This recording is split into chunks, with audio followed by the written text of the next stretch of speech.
progress. I'd like to welcome all of you to the launch of a new report titled Finding Firmer Ground, the Role of Higher Education in U.S. China Relations.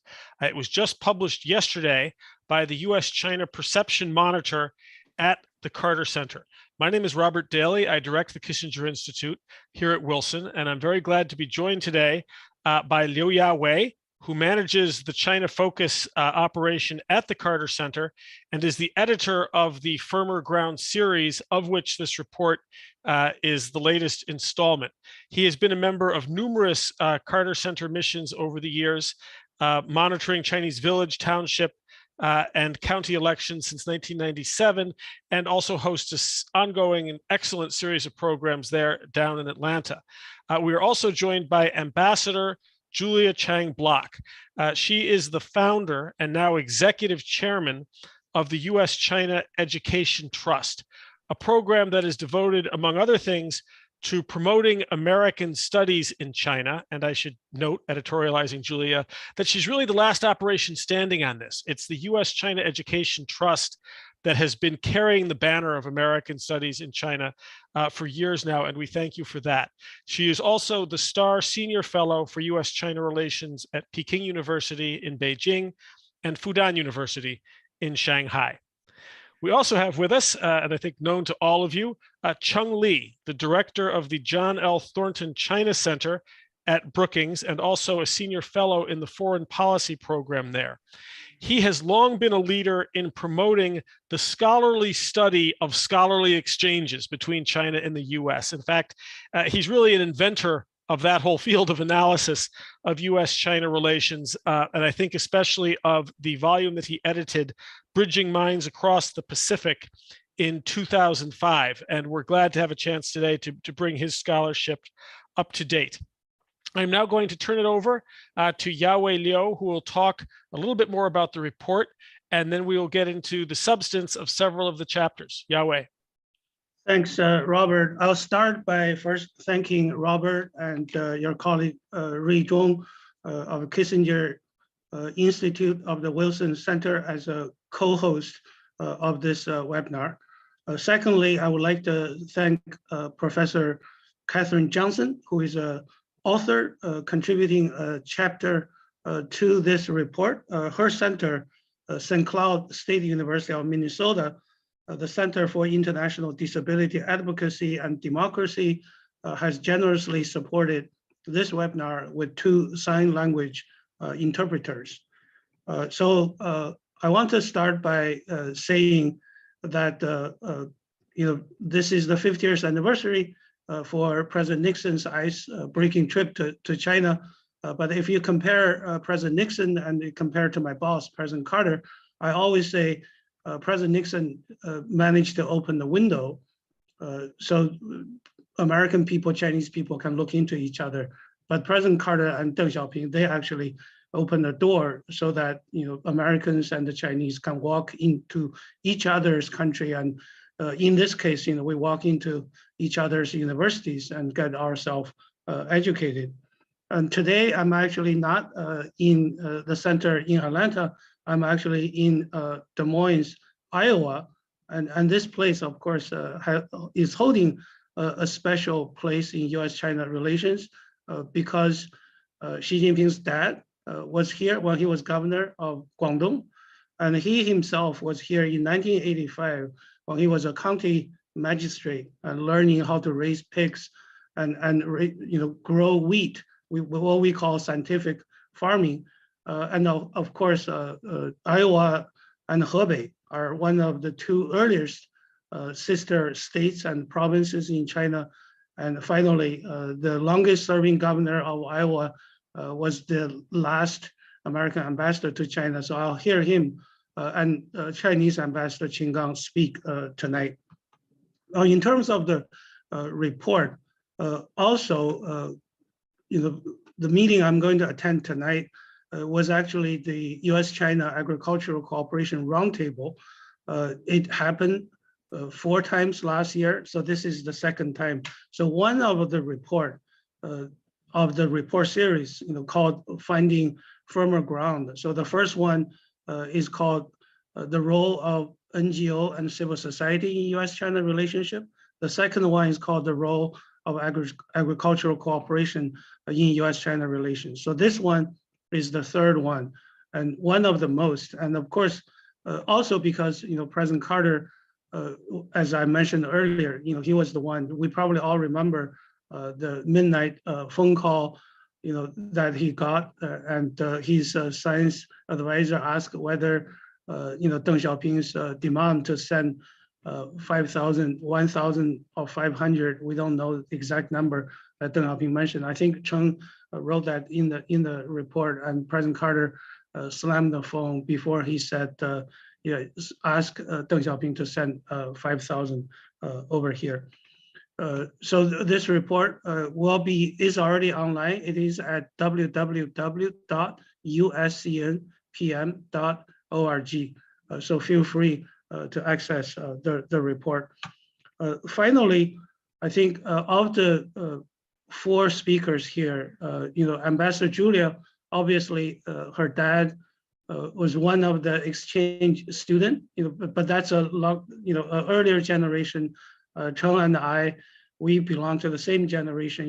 We came here to study after we were educated in colleges in China. So that begs the question is, what is the exact benefit of U.S.-China educational exchange? And of course, to answer that question fully, it depends on where you sit, right? For Julia will talk about that. For Cheng and I think Cheng probably will agree with me is that we are forever grateful to the U.S. government and to the American universities, that allowed us to study, and both of us, stayed here and worked for better understanding between China and the U.S. and for better relationship between the two countries.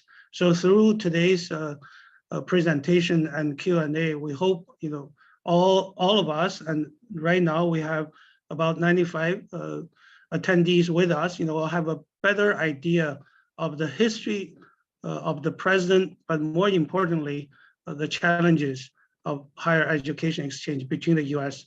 and China. So back to you, Robert. Okay, thank you. Well, we're going to hear, believe first from Ambassador Block and then from Cheng Li. Do I have the order right, Yahweh? No, different. We will do the opposite thing. We'll hear from Cheng Li first about the chapters that they contributed to Firmer Ground. Cheng Li. Thanks, Robert, for your generous introduction. And also congratulations for Yahweh for your leadership on the publication of this profoundly important report. I'm honored to be part of the volume and on the same panel with my friend, mentor, and fellow Shanghai native, Ambassador Julie Chang Block. Also, once more, I want to thank Robert for using my photo taken 20 years ago at the Wilson Center on the program's poster. The photo has brought back fond memories of serving as a residential fellow at the Woodrow Wilson International Center for Scholars in 2002 to 2003. That was a year after 9/11. I remember vividly what then president of Wilson Center, the legendary Lee Hamilton, said, as a hub for international scholarly exchanges, no fellow should be discriminated against based on his or her origin, religion, ideology, ethnicity, or sexuality. That year, I applied for and became a US citizen.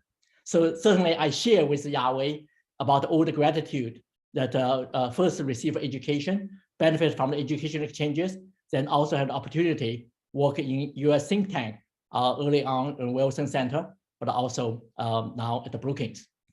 Now today, in the wake of Russia's horrific invasion of Ukraine, the United States and the world once again are at the momentous crossroads. The prevailing mood in Washington, like some other capitals around the world, is being shaped by the collapse of the security architecture of the post-Cold War era. The assignment for my presentation in the next 15 to 17 minutes is threefold. Number one, to trace the historical background of educational exchanges. Number two, to assess the status of the bilateral relationship and also the danger of decoupling. And number three, to provide some critical thoughts for both Washington and Beijing on the role of educational exchanges. Let me start with the historical origin of educational exchanges. When the United States and the PRC launched educational exchanges over 4 decades ago, top American and Chinese leaders explicitly linked these bilateral exchanges to broader aspiration for world peace and regional stability. At the signing ceremony opening the exchange program of students and scholars in Washington, D.C. in January 1979, Deng Xiaoping said, I quote, "It is my belief that the extensive contacts and the cooperation among nations and increased interchanges and understanding between peoples will make the world we live in more safe, more stable, and more peaceful," end quote. In response, President Jimmy Carter proclaimed, I quote, "Our aim is to make this kind of exchange between our countries no longer the exception, but the norm, no longer a matter of headlines and historians, but a routine part of the everyday life of both the Chinese and American people," end quote. The depth and the breadth of educational exchanges between these two countries over the past 4 decades has been truly remarkable, considering their vastly different political systems and ideologies. The sheer number of Chinese nationals who have studied in the United States has surely exceeded anyone's imagination. In the United States, about 370,000 PRC students enroll in schools in the year 2019, before COVID, marking the 10th executive year that China sent the most foreign students to study in American schools. PRC students account for 34% of the total number of the international students in the United States that year. And the second one is Indian, it's about 18%. Now, over the years, most Chinese nationals who completed their studies in the United States have returned to China. They now play important roles in the PRC, working in educational institutions, research centers, central and local government, state and private enterprises, foreign or joint venture and companies, law firms, hospitals and clinics, media networks, art galleries, and NGOs. In my view, without accounting for the impact of foreign education exchanges, especially with the United States and other Western countries, reform-era China would be simply incomprehensible. Perhaps even more important, the Asian Pacific region has generally remained peaceful over the past 4 decades. My Brookings colleague and friend, Jeffrey Bader, who served as the senior director for Asia on the Obama White House National Security Council, attributed peace to the multidimensional engagement strategy. He insightfully observed a few years ago, I quote here, "East Asia has avoided major military conflicts since the 1970s. After the United States fought 3 wars in the preceding 4 decades, originating in East Asia, with 250,000 lost American lives. This is no small achievement," end quote. But some disturbing events in recent years may have jeopardized the promise of the engagement strategy. This leads me to the second part of my discussion, the dangerous state of U.S.-China relations now. As we all know, the world's most consequential bilateral relationship has deteriorated in the past 4 to 5 years at a speed and scope beyond what could have been predicted. Not only has each side accused the other of being genocidal regime and speculated the COVID-19 pandemic originated from a lab leak in the other country, but the risk for military confrontation and the war between both superpowers over Taiwan in the South China Sea or the East China Sea is on the rise. Furthermore, the ongoing Russia-Ukraine war marks the complete collapse of the post-World War II international order. It would be naive to believe that the Russian-Ukraine war will be the last war to reshape the international order, or to think that this sort of bloody war will be limited to continental Europe. Some may assume that the Russia-Ukraine war would make Washington rethink its relationship with China, but I don't see that happening. Instead, this ongoing Russia-Ukraine crisis and the potential for secondary sanctions against China will likely crystallize and already threaten the bifurcation of the world, resulting in two confrontational blocks in 10 key domains. Let me very quickly mention these 10 areas that will divide our world. Number one, to trade and investment system. Number two, to industrial chains and the two supply chains. Number three, to oil and natural gas channels. Number four, to credit card payment systems. Number five, to financial and currency systems. Number six, to IT, 5G, and the internet systems. Number seven, to satellite navigation systems. Number eight, to space exploration programs. Number nine, to military and ideological blocks, or simply a new Cold War. We should be clear-minded that there's no guarantee that this will be just another Cold War. It will potentially turn into a hot war in the digital and AI era.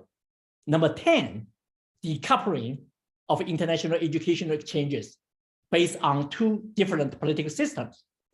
Now, some polarizations have already emerged and will deepen, and some may take years to reach full-fledged decoupling, but will likely accelerate. I believe our world is best served by multipolarity. Neither the unipolar or bipolar structure serves the interests of the global community. But Russia's horrific invasion of Ukraine and the subsequent rhetoric about democracy versus autocracy will push the world toward bipolarity. Now, let me elaborate on the 10th point, I mentioned above about the educational decoupling, since this is the theme of our webinar. For the past few years, the pervasive view in Washington about the educational exchanges with China is no longer one of hope for positive change through engagement, but rather one of fear that these engagements may undermine American supremacy and American security. Now, such fear led the Trump administration in October 2018 to attempt to end educational exchanges with China. Although President Trump vetoed this plan, his hawkish team initiated other game-changing policy initiatives, including sensationalizing China as a whole of society threat to the United States, establishing the FBI's China Initiative to focus on Chinese and Chinese American scientists, claiming that Beijing is weaponizing Chinese students enrolled in American universities, canceling the Peace Corps and the Fulbright program in China, and restricting members of the Chinese Communist Party and their families, about 300 million people, from visiting the United States. The Biden administration has reversed some of these initiatives and has made it clear that the educational exchange with China will continue. But noticeably, the Bipartisan Strategic Competition Act of 2021 by the U.S. Congress was very much in the same spirit as the Trump administration's approach. Some argue that these initiatives are responses to controversial conduct and restrictions made by the Chinese side, especially China's foreign NGO laws adopted in 2017. Now, we should ask ourselves whether we can live with a divided and bifurcated world, and if not, what we should do to prevent these conditions from worsening. Now, this leads me to my third and final point, critical thoughts for both Washington and Beijing on the role of educational and cultural exchanges.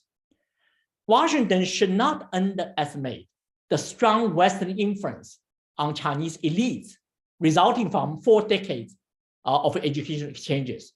For example, in terms of the Chinese reaction to Russia's invasion of Ukraine, I have never seen such diverse views among the Chinese elites and the public, including intellectual community, business people, and also the even political elites.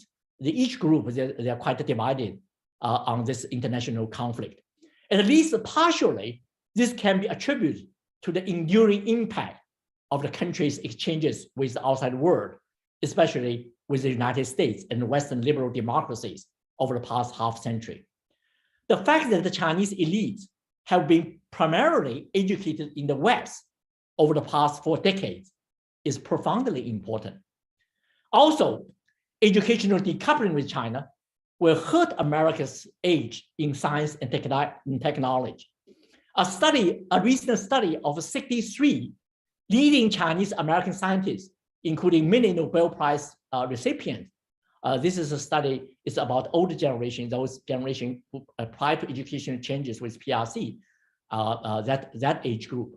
It shows that 95% of them were born in Asia and most in mainland China. Many completed their undergraduate education in their native land.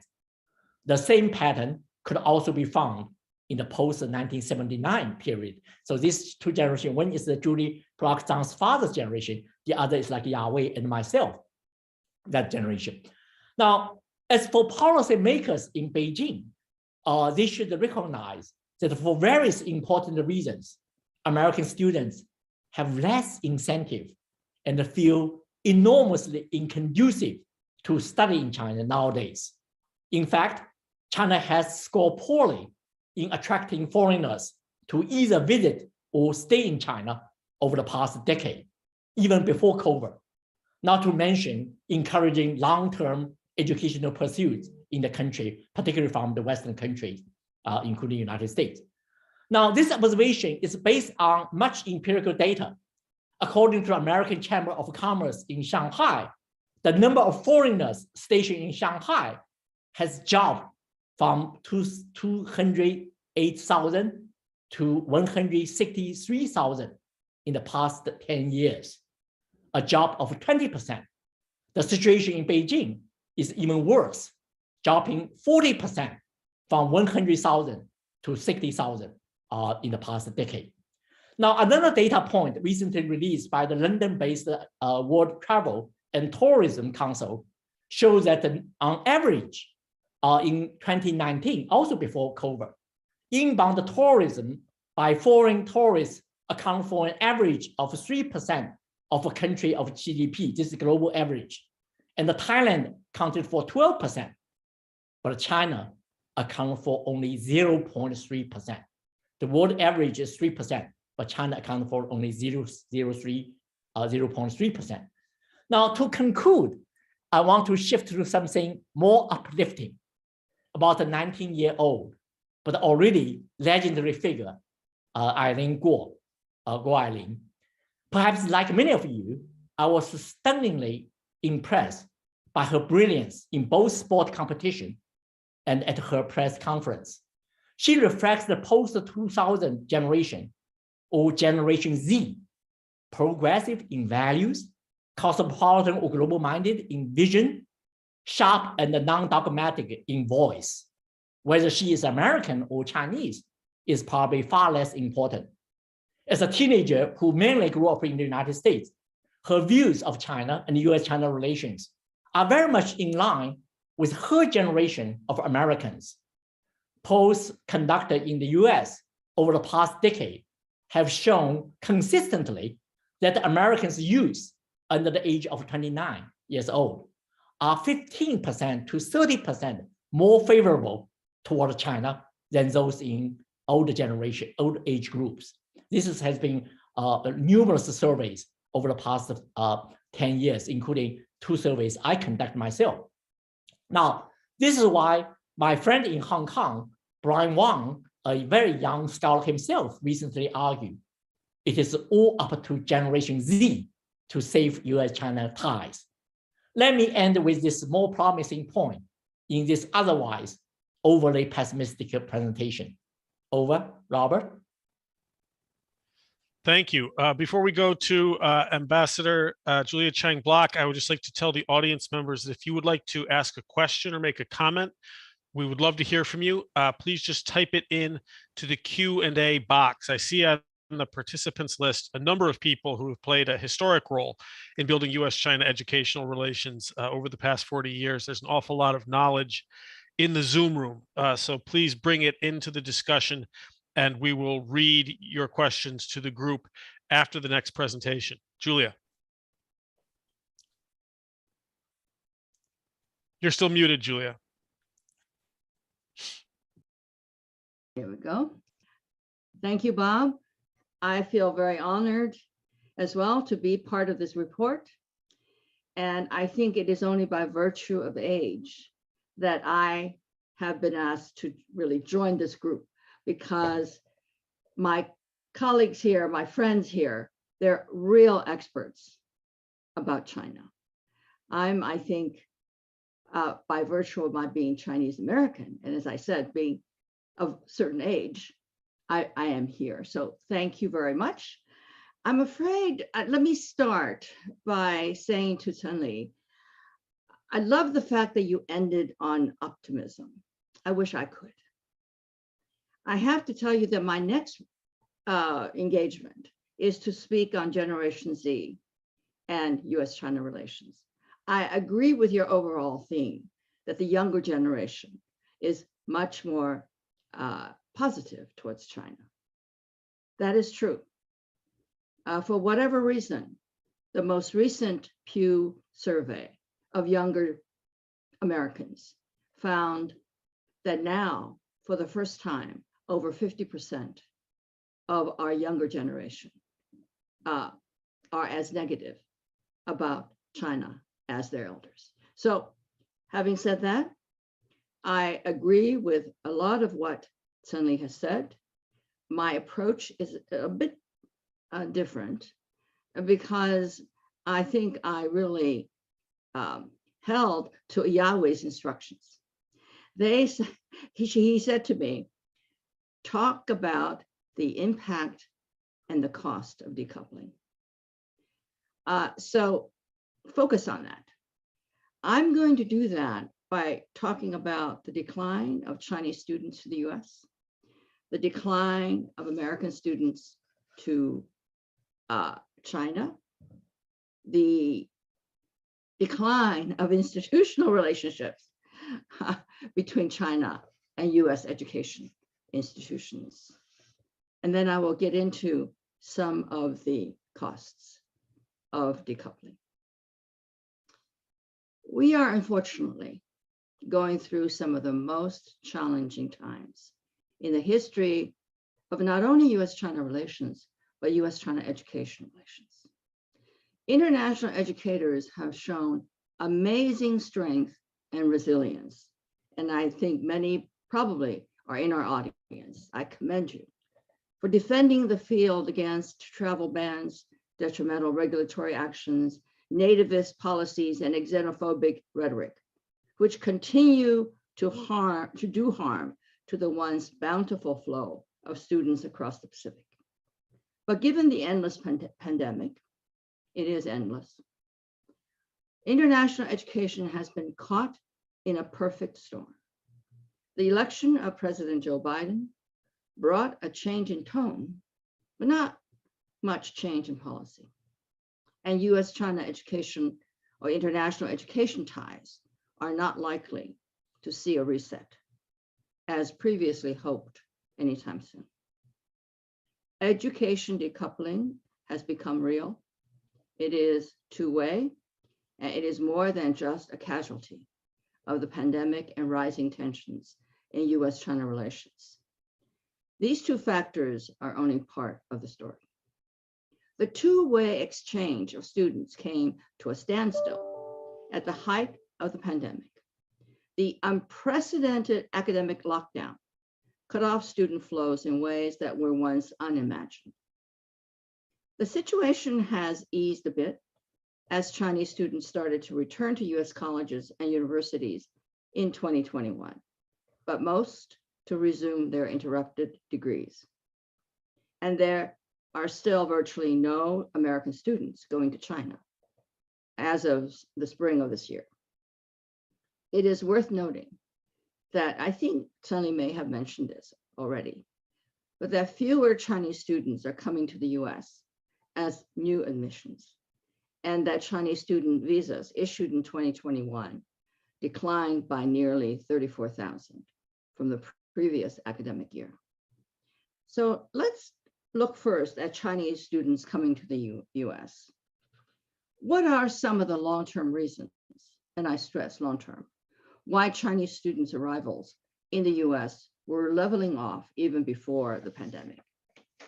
While the number of Chinese students in America before the pandemic had reached more than 370,000, the pace of the increase has slowed considerably since 2015.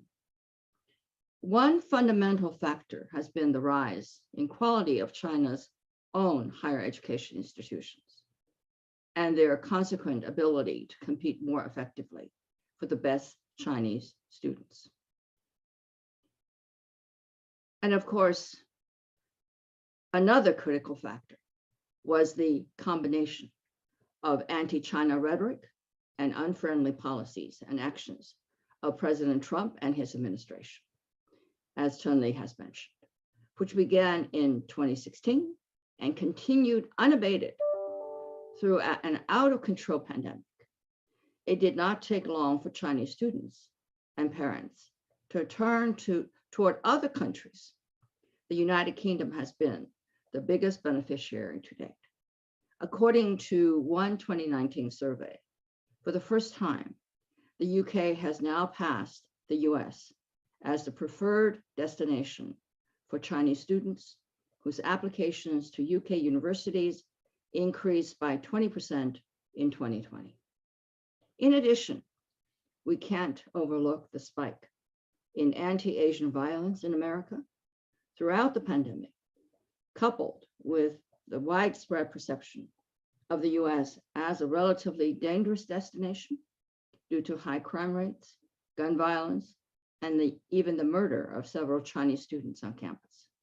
All these factors contributed to slower growth, and most recently, the drop of Chinese student numbers to 317,000 last year. Now let's look at the other direction, American students to China. I'm afraid because of the COVID-0 lockdowns, there are almost no American students or foreign students for that matter in China today. They've all been caught in the double down by China on its COVID-0 travel ban.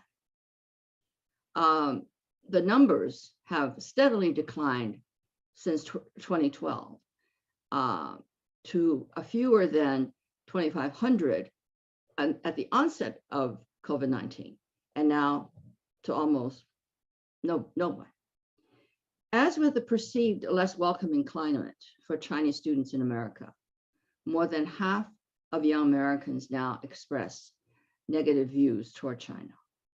Pollution, rising nationalism, and the anti-Western campaigns of the Xi Jinping years, along with the arbitrary arrests of foreigners, including the two Canadian Michaels, detained in China for almost 3 years after the arrest of Men Wanzhou in Canada in 2019, have prompted American students to change their areas of study or opt for Taipei or Tokyo to study as study destinations. As a result, the imbalance between Chinese students studying in America versus American students studying in China, always a problem, has widened. In 2009, 8 times more Chinese students came to the US for education than Americans. who studied in China. But in 2018, the imbalance has multiplied to 30 times.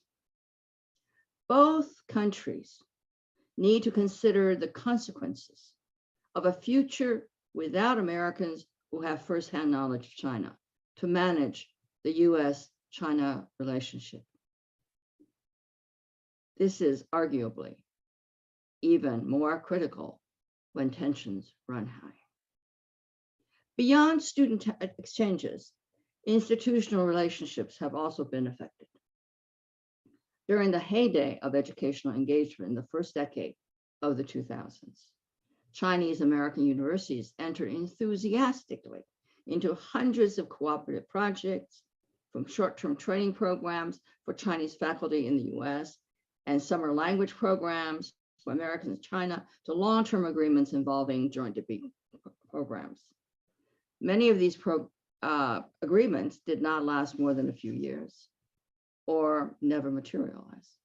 But even those considered most successful are now facing difficulties. In 2018, China's Ministry of Education shut down more than 200 higher education programs run in conjunction with foreign, including American universities. This may have been part of China's anti-Western influence campaigns, but the stated reason was the cleaning out of these defunct institutions. Mounting tensions and mutual suspicions, made worse by lockdowns and conversions of in-person to virtual classes, have left only the most well-established programs like NYU Shanghai and Du Kunshan still hanging in there. And the future of these campuses, a bright spot before the pandemic, is now in question. Another form of institutional cooperation to hit hard times are Confucius Institutes, or CIs, partnerships between universities in China and those in foreign countries. They received funding from the Chinese government to teach Chinese language and culture around the world, beginning in 2004 for about a dozen years. More than 100 US campuses signed agreements with Chinese university partners to host a CI. But they have since come under fire and are now dropping quickly in numbers.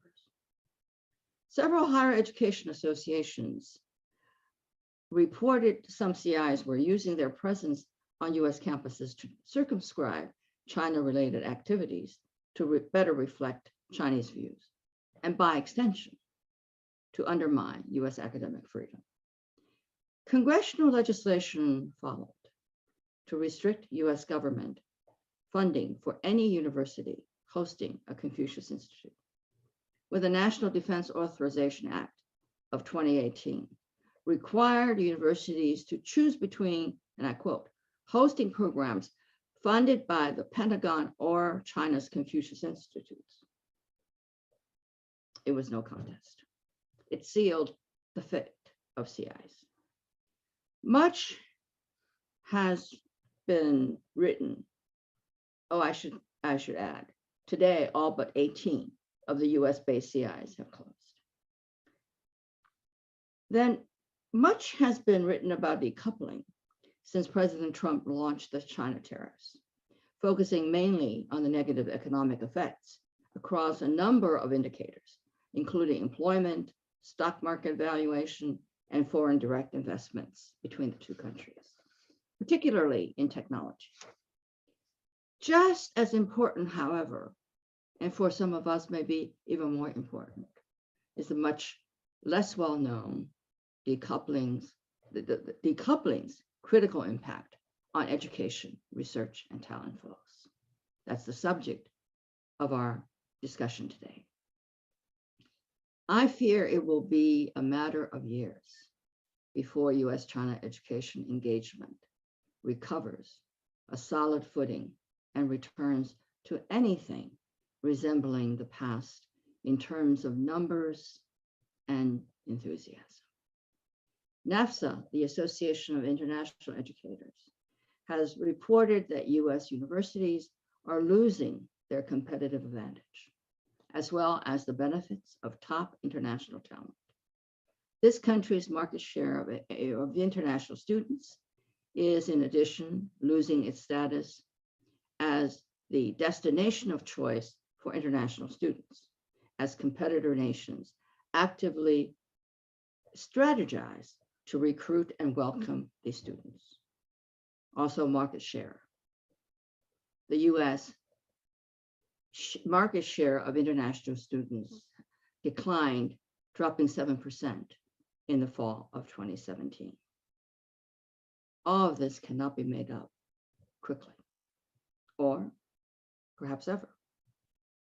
Now, while this speaks to all international students, China still accounts for 1/3 of all international students in the US. And Chinese students paid an estimated $15 billion in tuition at US universities in 2018-2019. While China continues to top the list of countries sending students to the US, the decline of Chinese enrollment looks like a long-term trend. This is bad news for American universities, as over the past decade, US higher education institutions became increasingly reliant on international student tuition to supplement declining domestic enrollment and make up for dwindling state funding. Some universities have gone so far as to take out insurance to protect themselves against drops in Chinese student enrollment. The University of Illinois at Urbana-Champaign, for example, secured $16 million in insurance to cover a 20% decline in Chinese student tuition within 1 year.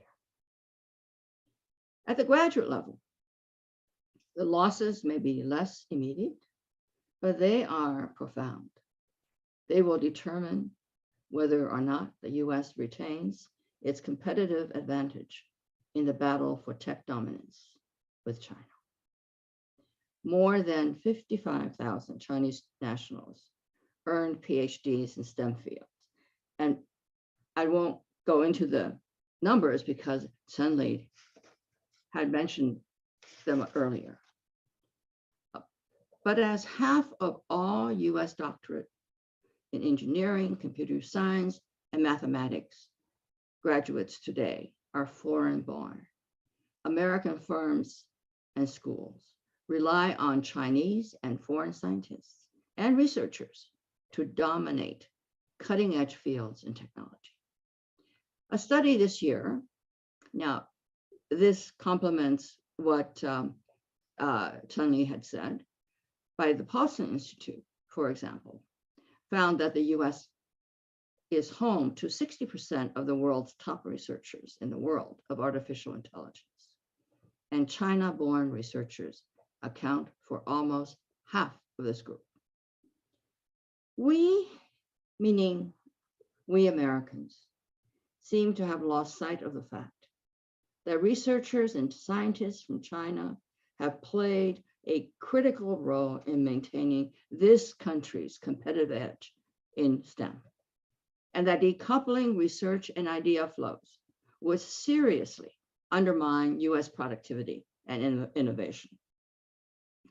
The FBI's China Initiative, created under the Trump administration to counter potential academic espionage and IPR theft, launched about 1,000 investigations, mostly of scientists of Asian descent.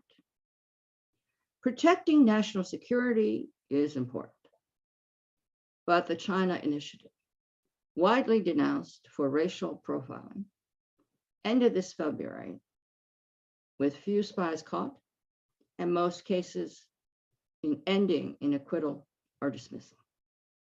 In announcing its end, the Department of Justice concluded that the controversial initiative was not, and I quote, the right approach. Unfortunately, the initiative has left a climate of fear among Asian researchers and destroyed too many individual lives. China has already started to experience a reverse brain drain where they are welcomed. But congressional efforts are already underway to reinstate the DOJ program under a new name, the CCP Initiative and Prevent Spying by the Chinese Communist Party Act. Looking ahead to the midterm elections, watch out for more anti-China fireworks.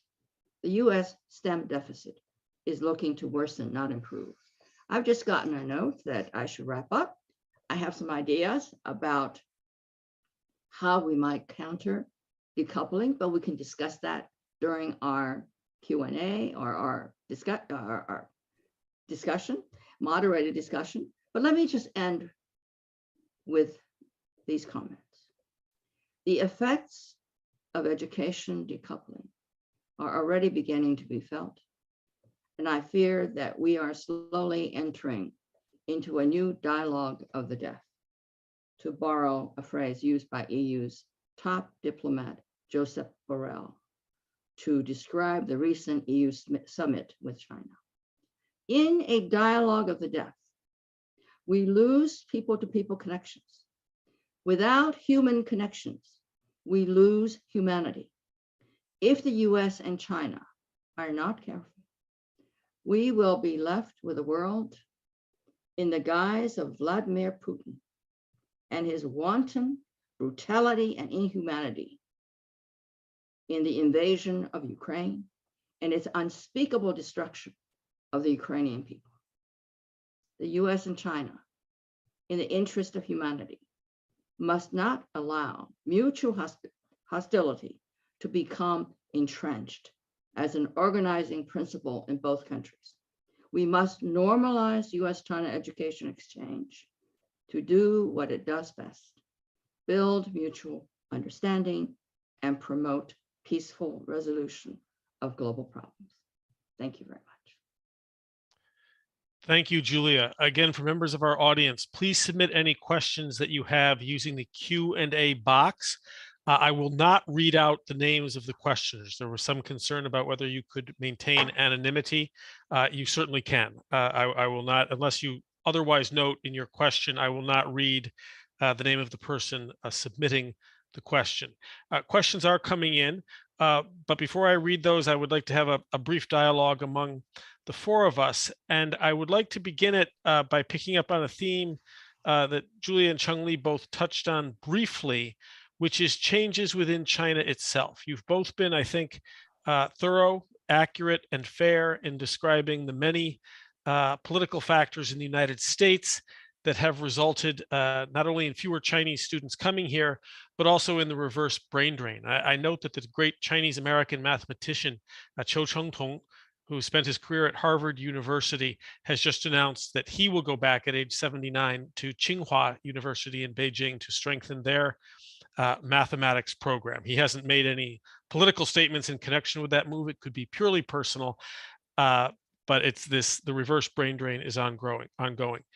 But a few questions. Isn't it true that there have also been fundamental changes within China that have an impact on higher education exchanges? And what I mean here is, under Xi Jinping, the radical re-politicization of Chinese universities, the strengthening of the managerial role of Communist Party cells within universities, the increase in reports by students against faculty members who are deemed to say things that are unorthodox, the many different topics that have been proscribed under document number 9, the Qibuzhun, the 7 unmentionable topics, which essentially do away with any real Chinese, non-Chinese intellectual exchange and would seem to do away with critical thinking as well. It's in part because of this politicization, for example, that the School of Industrial and Labor Relations at Cornell cut off its relationship with People's University of China, because People's University of China was disappearing students who were advocating for better labor conditions in China. Harvard University moved its big language program from Beijing to Taiwan, not because of COVID, but because of administrative incompatibility. We also see and it's true that there has been, especially under the Trump administration, an awful lot of dog whistling to anti-Chinese racism from very high-level officials. But we also see now in China, with China's alignment with Russia and the war of Ukraine, repeated statements that America is the #1 culprit, that this is all America's fault. The echoing of Russian misinformation about American bioweapons labs in Ukraine. This hardly creates a welcoming atmosphere to Americans who might want to go to China to study, even if we can get over COVID. So how do you see changes within China having an impact here? And then two other questions. If we come out of COVID in some way or acclimate to COVID, is China still open to foreign students in the way that it was before? Not foreign students as the Communist Party might like them to behave, but as Americans and other Western students actually behave. Is that still a value for China?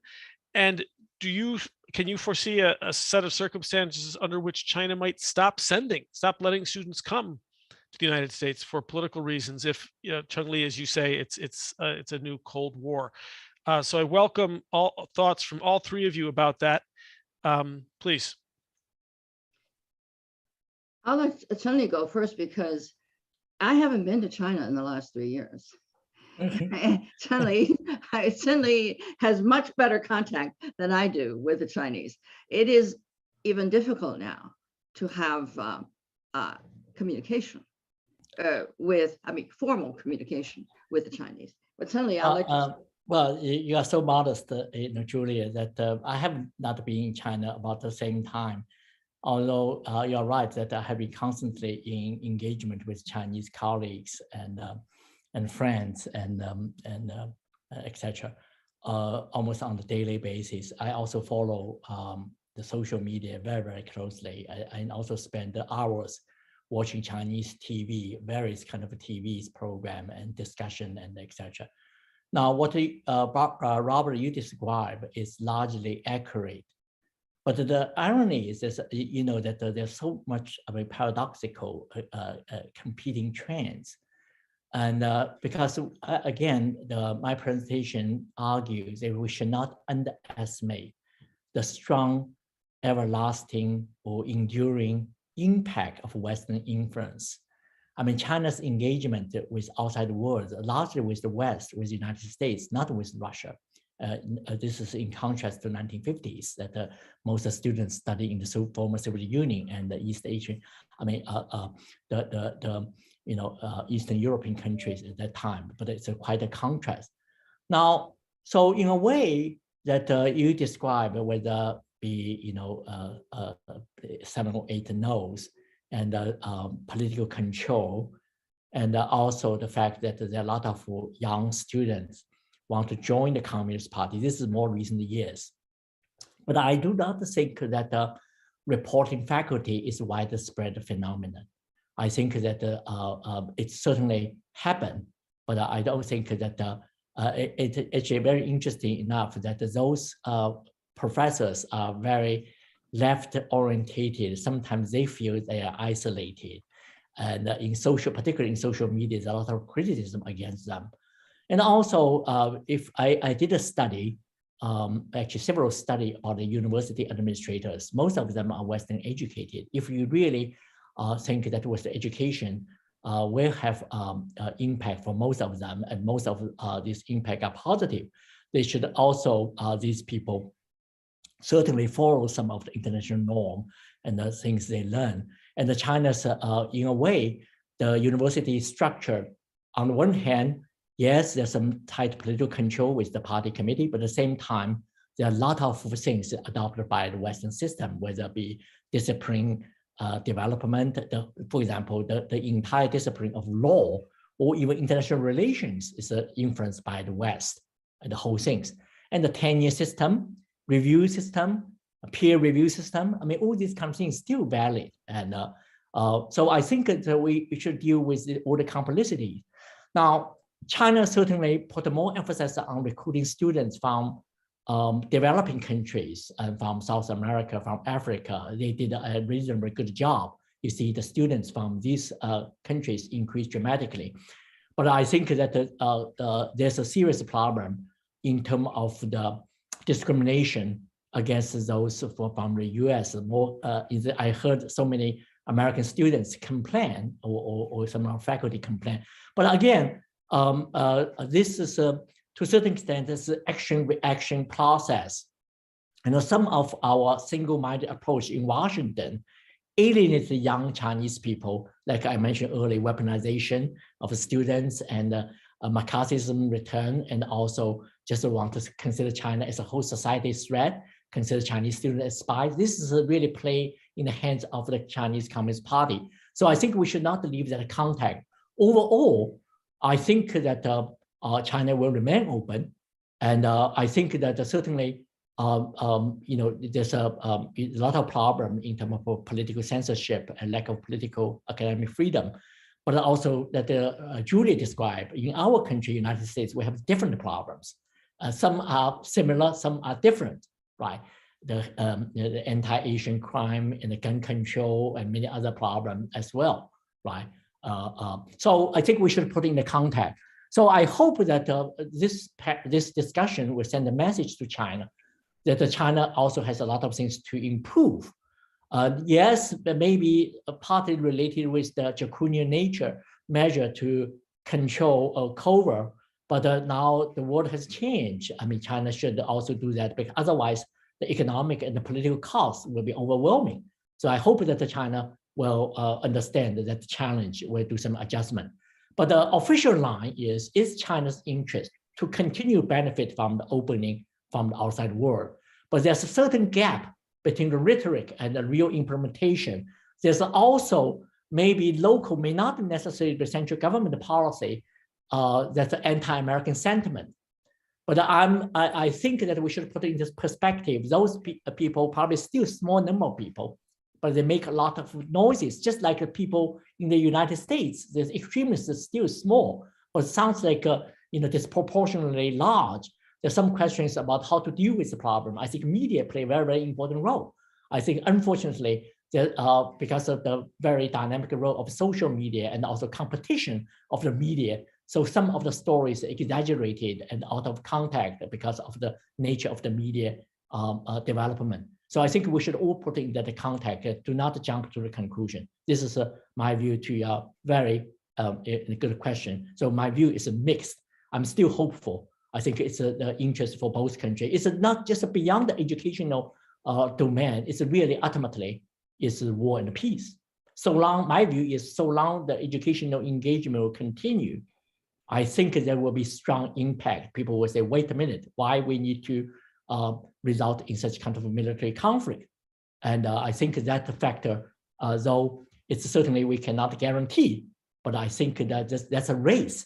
There's a race between education and the catastrophe, like some of the Western theorists argue long time ago, talk about the importance of the education. Yeah, over. Robert, Thank could you. I? Yahweh, please. Just very quickly, first is what all the changes you mentioned, they're real changes. So my hope is that these changes are decisions made by the people who were born in the 50s and probably some of them in the 60s. The more, the younger people that, came here and studied, when they get into the decision-making positions, they probably will be able to reverse these decisions. Secondly, I think my fear is, which probably Cheng-Li also mentioned, is that the numbers Julia and others have used, how much Chinese students have contributed as tuition, and how many of them stayed over here. These numbers, they are not very pleasant to the leadership, the ear, right? When they realize, this is not just the flight of foreign currency, this is also flight of brain, and so my fear is, maybe one day, just like Stephen Miller, as stupid as he was, the Chinese government is going to make the decision that, no students are going to be allowed to study abroad. But again, I'm comforted by the idea that so many of these decision makers, children or relatives, are studying here and are probably going to study either in the US or somewhere else, that there is this huge special interest group in China that this decision cannot be very easily and lightly made. Finally, I see one question is, the U.S. opened the door to China, whether it's technology or education or marketplace, is largely to desiring to see changes in China. But I think Julia said it very well. Human to human interaction is so important. Without that, we're not going to have humanity, and that we're going to see what happened. How Russians, approach the Ukraine. So I think on that note, we probably all agree that, we should try to do our best, to convince leaders on both sides, and also to let all people know that, it's not just about changing the other side. It's really about maintaining our humanity. It's really about peace and prosperity. I'll stop here. Let me just add a brief comment, because I think Chen Li has provided a very fulsome response. I would just say that what I see, and not from any real experience in China, but that there is a question of whether the COVID-0 policy might not be applied elsewhere, like in education, because I see a continuing sort of squeezing of the sector, and to have the control of the government, the central government and the party increased, enhanced. I mean, we haven't really talked about the business side. For example, what is it called? The China education crackdown, the double, help me out, Robert, you must know, double reduction policy, when they banned all businesses from tutoring. I have friends who are in that business, out of business overnight. They've rolled that back a little bit. You're right that some of the policies that came out in 2021 went after private tutoring and English language education, but they actually got a lot of blowback at the grassroots level. So they've modified that somewhat and have said that companies can do this work, but they have to be sort of an NGO commercial mix. But speaking of English, they're also, before, English was the craze. All the Chinese children were encouraged to learn English. Now even Shanghai is saying that English cannot be the language of certain examinations. I mean, I just see that there is not just random, but a sort of a conscious decision to restrict this sector, because as Chen Li said, and Yahweh said, after all, the Chinese top leaders, most of their children study in the West, and they understand the power of Western influence.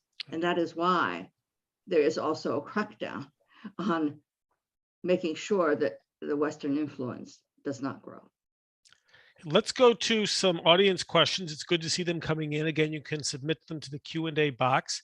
The first one is, what advice do you have for how to most effectively frame the benefits of spending time studying in China for American students, especially those who have spent a lot of their high school time immersed in the information environment that all of you have described? Why should they go to China to study? Well, this is particularly from, it's very encouraging to from Jeffrey Lehman. He's the president of the, New York. Chen Li, I just promised that I would not out the people who submitted questions, that they could remain anonymous. Although I think I was going to mention Jeffrey, yes. But some people, some people want anonymity. I think that when I saw that question, I actually smiled. I thought that the best is to go to the top schools that Julia mentioned. One is New York, Shanghai, and run by Jeffrey Lehman, and also Huadong Sida.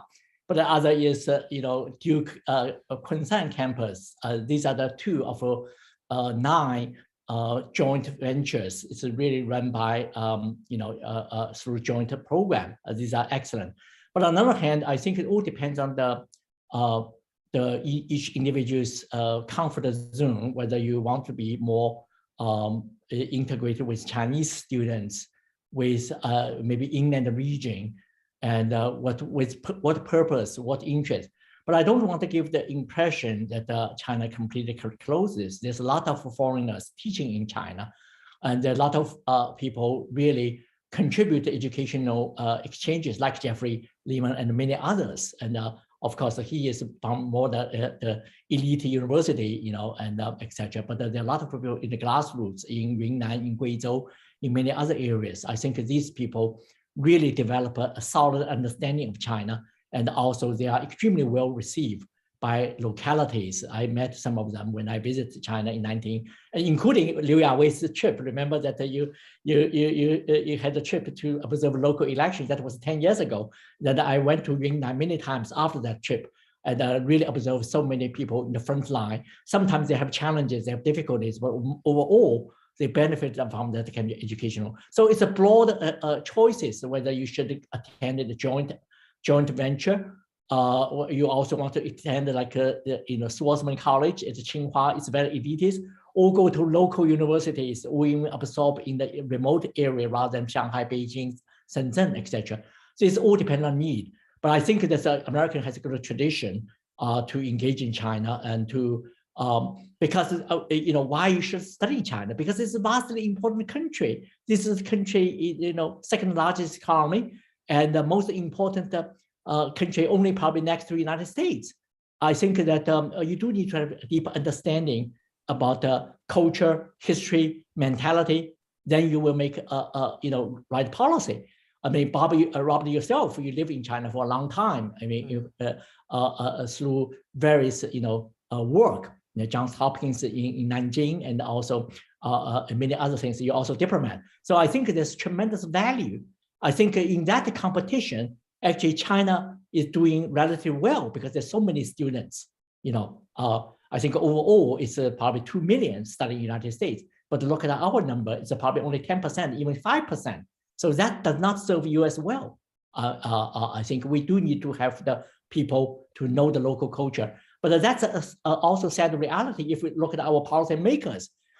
Compare with the Chinese elites. I study these Central Committee members.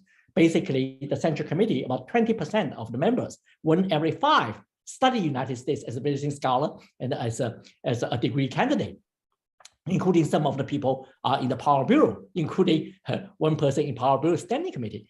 But look at our policymakers. I mean, very few, like Catherine Tai spent 2 years in Guangzhou. But other than that, very, very few leaders. So that's not serve American interest. So these are the things to look at the politics, look at the value, and etc. But also some other value to study literature and art and the science and technology and even Chinese medicine. All these things are very, very valuable. Over. I like to follow Chudley because he says it all, and I can just add a comment here and comment then. I would just say to these young people, China will always be a factor in U.S. foreign policy, in global politics, in everything. There is no problem, no global problem in the world today that can be solved without China. And I still remember the days when China was cut off from the world. This is before 1972, before 1979, and the normalization of relations. And there were still many in the field called China watchers. Our government depended on people with expertise about China. And I'm old enough to remember some of them, the China watchers in Hong Kong, interviewing every refugee that came across to the island. China is essential. But I think the question for the young people is, what's the payback? How are they going to get a job? Right. And these are the kind of practical questions that educators like you, Jeff, need to answer. That last one is particularly tough. I spoke to a young American who's been studying Chinese for 5 years in university. He called me from Taiwan last week, and he said, I'm very interested in doing work that combines cultural exchange, understanding, and politics. What should I do? And I had to tell him, I think your best strategy is to be born 70 years ago. The channels for that kind of work are being cut off. There's fewer and fewer career opportunities out there. Let's go to another question. What are some initiatives we the audience should take to de-escalate miscommunication between China and the US? As an international student from China, what can I do to bridge the education gap between the US and China? Throw that to any of you. Well, I will start with a sense of humility. I think each individual, we are all caught up in a broad political circumstances. The current, period, it's almost in a war period. So I think there's a lot of, and also COVID is not completely over, and economy and the domestic divide, there's a lot of challenges. So I think there's a competing interest and etc. Now, overall, I think that as Julia, I fully agree with her, and also the report that Yahweh, published, it's really sent a very important warning. I mean, the situation is not good. Even talk about completely close about educational or completely decouple. I mean, of course, it did not happen, but it could happen, right? And based on the Financial Times report in October 2018, that almost all people in the White House, staff unanimously voted to end the education exchange. Eventually, the ambassador happened to be in Washington, U.S. ambassador to China, and also President Donald Trump vetoed. So, but that's tell us how close to that kind of a situation. So if that happened, that no matter what we do, I mean, become, because politics is so powerful to shape us. But other than that, I think I fully agree with what Julie said, is China's important if decoupling only undermine American interests rather than enhance.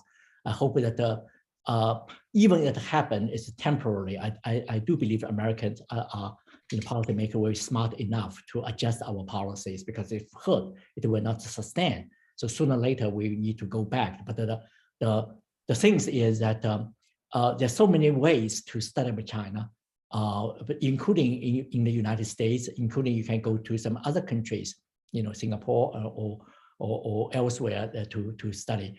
But the current situation in China, I saw some of the question, is temporary. Certainly, we are not allowed to travel to China. China not welcome foreigner at the moment, except like Scott Kennedy now is probably in Asia, right? But he is an exception. But this again is a special circumstances, and COVID will not last forever. I think that when it opens, that we will, at least some areas will return to normalcy. And also, I fully agree with Yahweh. I think the younger generation, when they move to the policymaker, they probably will have different mindset. They'll be more confident and also more internationally well informed about the norms and the standard and the mentality and sentiment. Hopefully, that will contribute to that. Particularly, a lot of younger generation, not like Yahweh and my generation, they came as a high school, they speak flawless English, and they have a lot of friends. Of course, there's some people anti-America, but most of them they, for the reason there's a react to some hawkish views. I think they will change. They certainly benefit from the American society, from their friends. I think that it's fair to say they're progressive in terms of social values like environment and gay and lesbian issues, and also protect minorities and etc. Now, what happened in Shanghai also very, very interesting. At least you see the civic discourse. This kind of demand. This certainly is the most westernized city. Julie and I both born in this city. I wrote a book about middle class Shanghai. So what happened now is also reflect the dynamics of middle class, people in Shanghai. Sometimes they support government, but sometimes they can change. They certainly have the same value in terms of middle class value, similar to ours: property protection, environment, government accountability, to certain extent even media freedom. But at the same time, they love their country. And they also understand that China is caught in a very difficult situation. So I would say that in many ways, that kind of middle class exchanges through educational development produces at the Shanghai middle class also have a long-term impact. We are only in the middle of history. So history is not by no means over. I think that some of the things, even political standing, political views is only temporary or in the transitory nature over. On the question of younger generations, this is coming up in the Q&A as well. And some people who are writing in are echoing your praise for Irene Guo, the Olympic gold medalist. But of course, there are several different narratives about Irene Guo, and she's rather been weaponized by both sides, at least in the short run. Another question that has come in through the chat points out that much younger people in China, many of them are fairly nationalistic. We have the little pinks, the Xiaofen Hong, so that you may have a generation of people who are in their early 60s or 50s who went to the United States early and have come back. But what about the younger people now? They're asking, to what do you attribute this growing nationalism? What if we leap from the people who did PhDs in political science 25 years ago down to the younger Chinese now? What do you see as prospects there for enhanced higher educational or other relations? Julia. I see a lot of pride. These younger generation in China have only lived with China being ascendant in the world, and they're proud of it. And during the Trump administration, given all of the xenophobic rhetoric that was exchanged across the Pacific, and also since 2018 with the economic downturn in the West, then they see all of the demonstrations, the divided partisan government, the January 6th, riots, whatever.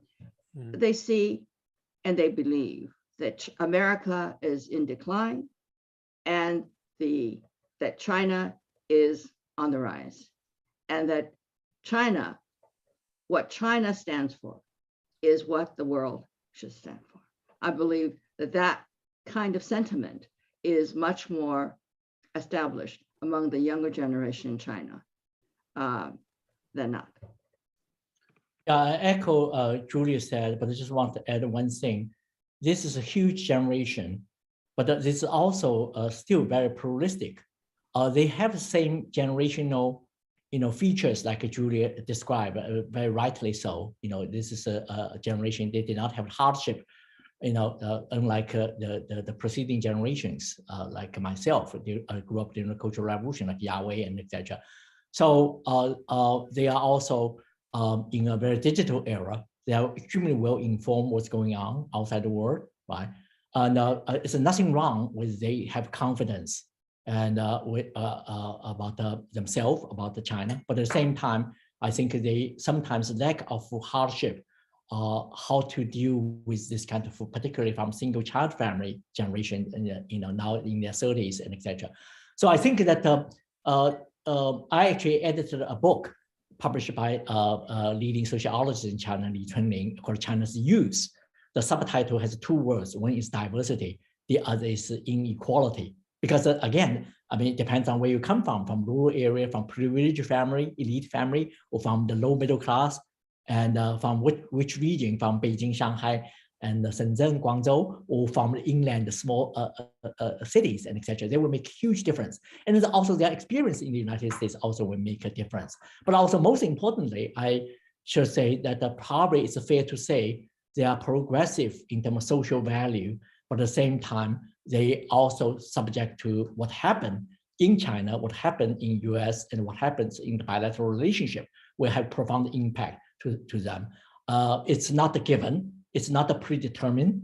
And so therefore, I think our policymakers should be careful if we alienated that young generation, what kind of leverage US had to shape China's future, or just completely, just out of China. I think this is not the right way. But at the same time, I think we should be sensitive. Sometimes if we wanted to, change China or have the color revolution, this is actually play around.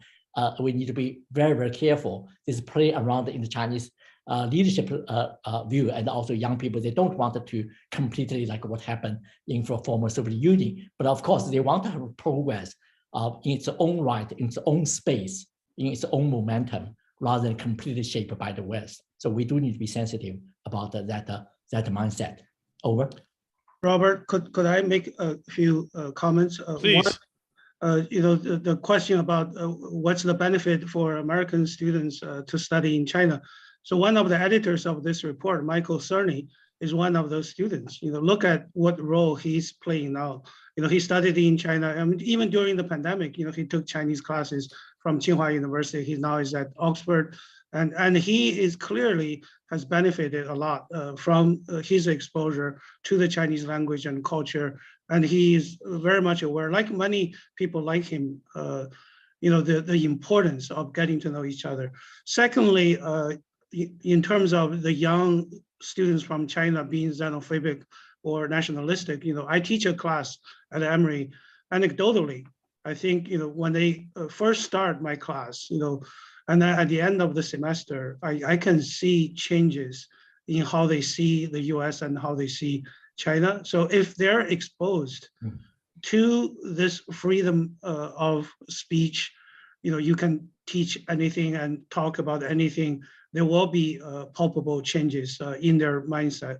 Now, for those Americans who say, admitting Chinese students here, it's not going to be conducive, we're not going to change China. I would like to remind them of one episode that people in China like to talk about. Mao made all those disastrous decisions because he never traveled to the West. The 2 trips he went abroad, both to the Soviet Union, but Deng Xiaoping studied in France. That exposure, I think, is very, very important to his later decision-making, how he saw the world and how he sees China could benefit, from opening up to the West. Finally, I think to the question of what people can do, particularly to the Americans, I have a student who is writing a term paper on Confucius Institute. I told her, I said, you just write about, how do you see Confucius Institute? Is it a spy agency? Have you benefited from that? I think for Americans and for Chinese, they all have to use their personal experience in terms of when they are on the other side, what's the experience, to tell that objectively to your friends, your colleagues, and your representatives, and that will contribute, to a more interactive relationship between the two countries. So Yawei, just to play devil's advocate, because I agree strongly with what you're describing, but wouldn't some people in Beijing hear your defense of the young students here in America as a claim that education in the United States is actually part of the peaceful evolution of China, that people come here and their minds get changed in ways that, especially in Xi Jinping's China, could be seen as threatening? So does that rationale that you just described hold up in Beijing? How does Zhong Nanhai hear that? Yeah, that's what I said earlier.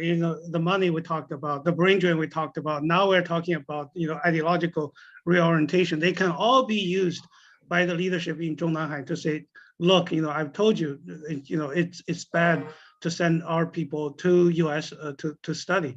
But I think at the bottom heart of all the leaders and their children, exposing yourself to the outside world is only going to do good to yourself and to the country. My constant answer to the peaceful evolution charge is, I said, look at recent Chinese history.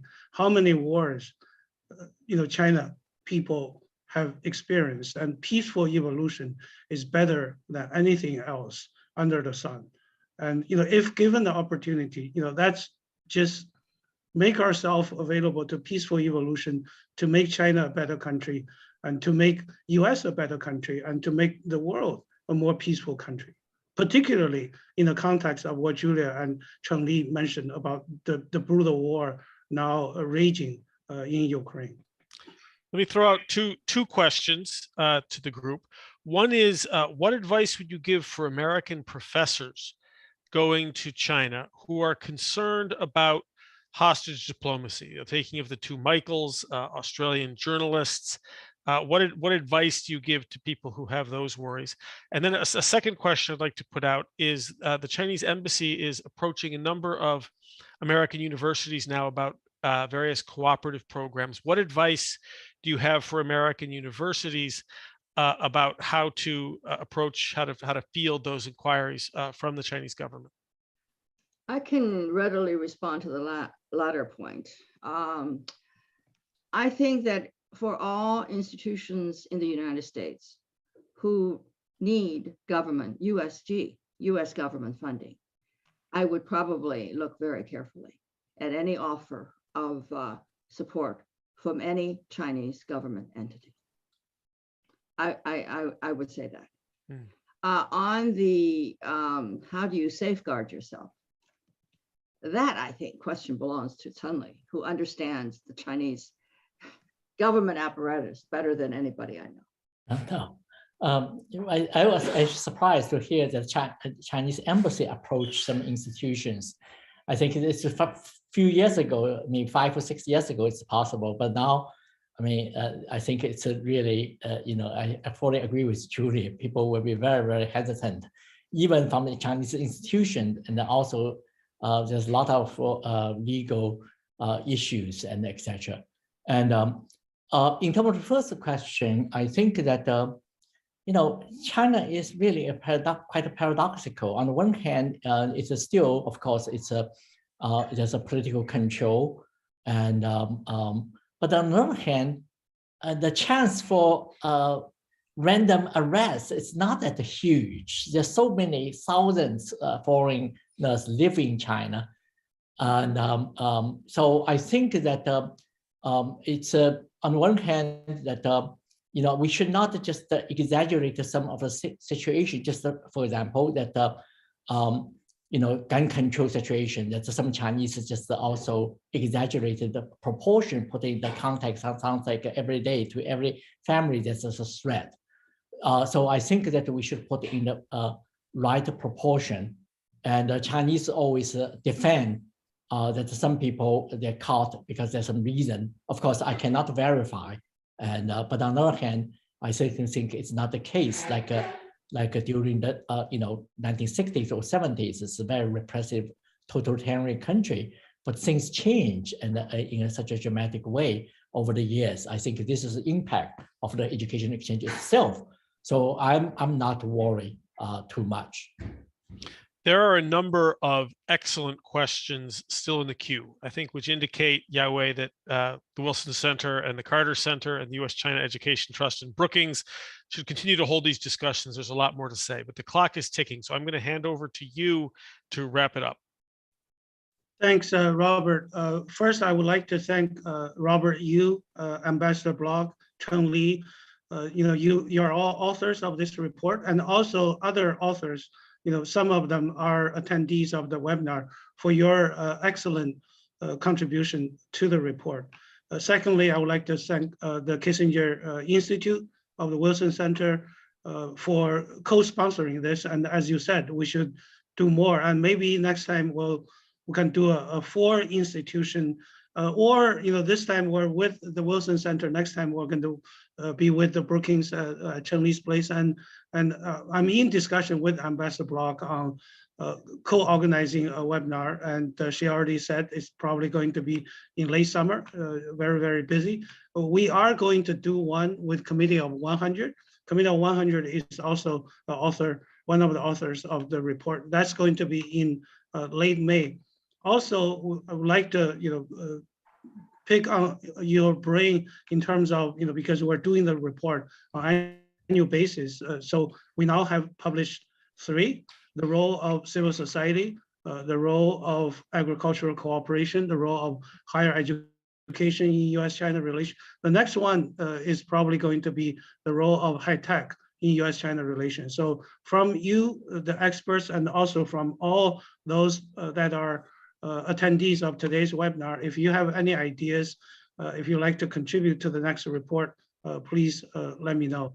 Again, we are at a very critical moment in U.S. China relationship, 50 years after President Nixon's trip to Beijing. And ironically, 50 years ago, we see the geopolitical change that China was siding with the United States. And 50 years later, China seems to be siding with somebody else. But there is a countervailing force, and that's us, and that's those who have studied, who are working in the US, and those Americans who travel to China.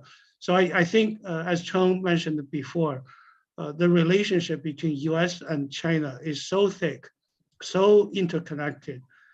Decoupling it is not possible. And that also will contribute to the prevention of the perceived sort of new partnership, no limit partnership between China and Russia.